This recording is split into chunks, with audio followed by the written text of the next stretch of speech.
जो ममलिकत की सूरत हाल है, ऐसे लगता है कि एक खिलवाड़ बना दिया गया है, लोगों के लिए मजाक बना दिया गया है। और अगरचे कि इसका हल यही था, जिस तरह से ये आपस में अहज़ाब और ये जो सियासी पार्टियां आपस में लड़ पड़ी हैं, उसका तरीक़ाकार यही था कि एक इंतखाबात कुल्ली और जनरल इलेक्शन की तरफ ये सूरत हाल चली जाती। वही इस मसले का हल था।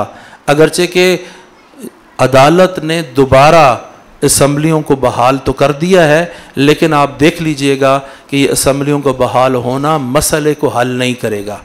इनके दरमियान जो इख्तिलाफ है वो बद से बदतर होगा।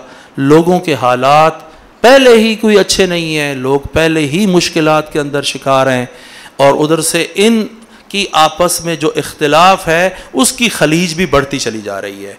तो ये जो खवास से कौम है, इनको होश के नाखुन लेने चाहिए।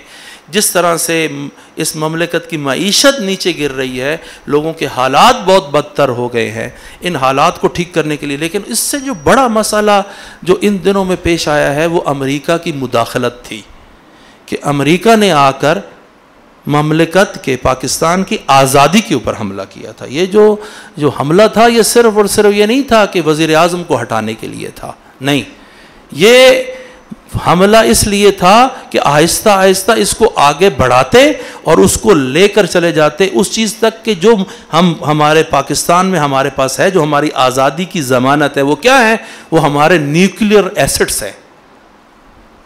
ये चाहते हैं कि ये जो पाकिस्तान की पूरी हुकूमत है, इसको 20 और 30 अरब में ख़रीद किया जा सकता है। आप देखें, जमहूरियत अखलाकियात का ही तो नाम है। कौन सी अखलाकियात बाकी रह गई हैं? कौन सी एथिक्स है? सियासियात एथिक्स की एक किस्म है। वो एथिक्स या फर्दी होती है, या घरेलू हद तक होती है, या शहर की हद तक होती है, या ममलिकत की हद तक होती है। उससे बड़ा हो तो यूएन का चार्टर होता है, उसे कहते हैं सियासियात। ये सियासियात है, अखलाकियात का एक किस्म है।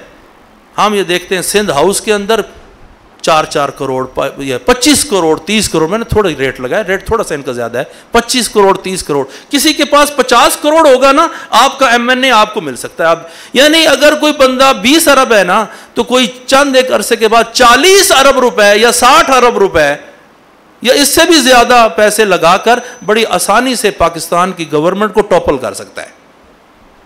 और जब पाकिस्तान का वज़ीर आज़म हटेगा तो नया वज़ीर आज़म ला सकता है। जब नया वज़ीर आज़म आएगा तो उसके पास सारे न्यूक्लियर एसेट्स उसके हाथ में होते हैं। ये दुनिया क्या सुकून की जगह रह जाएगी? ये अमेरिका ने इस ममलिकत को क्या मजाक समझ लिया है? तुम 20 करोड़ हो या 22 करोड़ हो, हम भी 20 और 22 करोड़ की ममलिकत है। ये दखालत देना, अलनन इस ममलिकत के अंदर से बाहर से दखालत हो रही है।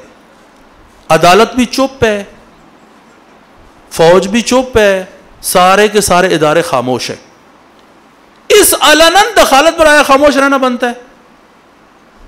इसका कोई, ये जो खत है, अगर ये झूठा है तब भी इसकी इंक्वायरी होनी चाहिए, अगर सच्चा है तब भी इसकी इंक्वायरी होनी चाहिए, और इसको किसी न किसी नतीजे पर पहुंचाना आवाम की आवाज है, यह नतीजे पर पहुंचना चाहिए।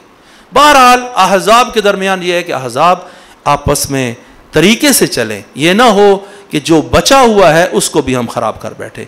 आखिर में हरम इमाम रज़ा अलैहिस्सलाम में जिस शख्स ने